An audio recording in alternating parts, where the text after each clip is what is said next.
بسم اللہ الرحمن الرحیم۔ ابو اسامہ نے کہا، ہمیں عبداللہ بن عمر نے نفع سے حدیث بیان کی۔ انہوں نے حضرت عبداللہ بن عمر رضی اللہ تعالیٰ عنہ سے روایت کی، کہا جب عبداللہ بن ابی امن سلوم مر گیا تو اس کے بیٹے عبداللہ بن عبداللہ رضی اللہ تعالیٰ عنہ رسول صلی اللہ علیہ وسلم کے پاس آئے اور آپ صلی اللہ علیہ وسلم سے سوال کیا کہ آپ اپنی قمیض اس کو عطا فرمائیں جس میں وہ اپنے باپ کو کفن دے، تو آپ نے وہ قمیض ان کو عطا کی۔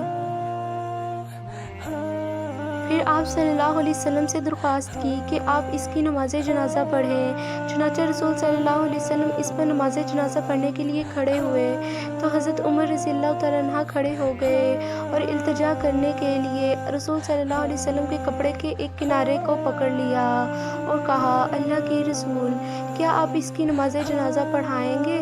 حالانکہ اللہ تعالیٰ نے آپ کو اس کی نماز جنازہ پڑھنے سے منع فرمایا ہے۔ تو رسول صلی اللہ علیہ وسلم نے فرمایا،